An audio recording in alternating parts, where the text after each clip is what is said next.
Hi there, I'm Ben Morton, and welcome to another episode of the Leaders Kit Bag.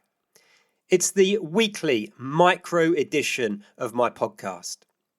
Each episode is just 6 minutes long and is designed to provide you with tips, tools, and tactics around specific aspects of leadership and management. It addresses some of the most common challenges you will face as a leader or manager. They are all recorded unscripted whilst I'm out walking in the countryside, so you'll probably hear birds tweeting in the background or just ambient noise as the people around me are going about their day-to-day life. That's all I'm going to say by way of an introduction, so let's dive straight in to this week's episode. If you are a leader or manager, there is a very real chance that your actions could be damaging the resilience and well-being of your team. And if you're a member of a leadership team or an executive team, again, there is a very real chance that the well-being initiatives that you've put in place are making things worse. And there's actually a recent study from Cambridge University that backs this up. Why? Well, the well-being initiatives that you're putting in place is giving people something else to think about, something else to beat themselves up about if they're not doing them, in addition to an already busy job and demanding to-do list. But the good news is there's also a simple solution, and you can significantly improve things without having to do much at all, without having to ask people to do more. Hey, I'm Ben Morton. I'm a leadership mentor and performance coach, and I specialize in working with business professionals who are moving into more senior leadership roles and who are committed to being the very best leader they can possibly be. So, back to resilience, well-being, and making things better instead of making them worse.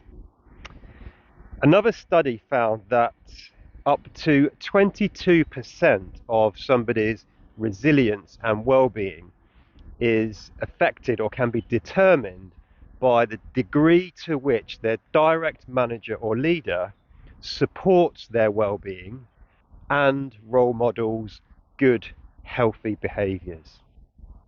So what this means is we're not going to improve somebody's well-being and make them more resilient by telling them to do activities, telling them to take a break from their desk at lunchtime, telling them to not send emails in the evening or to switch off their phone when they're on holiday. Simply telling them these things will not make a difference, especially if they don't see us doing the same thing.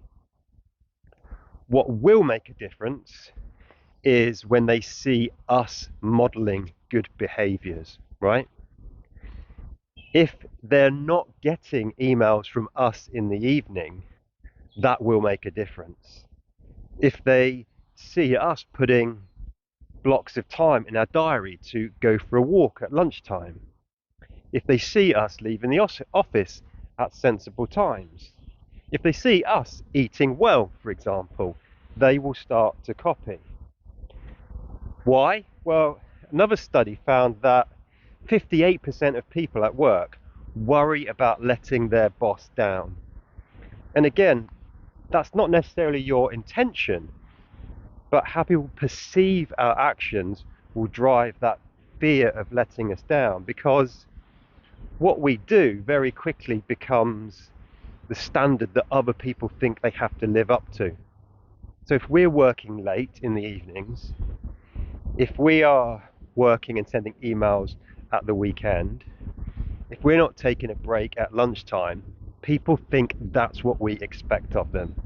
That's the standard they try to live up to, and that's the standard they fear not hitting. So it's much more about what we do rather than what we tell them to do in terms of resilience. And perhaps one of the biggest things to consider really is not asking people to, perhaps the bigger thing to think about is not giving people tools and activities to help manage the stress, such as, I don't know, a 2-weekly massage in the office, but thinking more carefully about what we're asking them to do and what's causing the stress, what's causing them to dig into their resilience reserves all of the time. Because we shouldn't have to be resilient every single day at work. Resilience is about dealing with the really intense times when they come. And then to finish up today's episode of the Leader's Kit Bag, let me share one of my favourite quotes. If your actions inspire others to dream more, learn more, do more, and become more, then you are a leader. And that's John Quincy Adams. Hope it's been useful, folks. As always, look after yourself, look after those you've got the privilege and responsibility to lead. And until next time, lead on.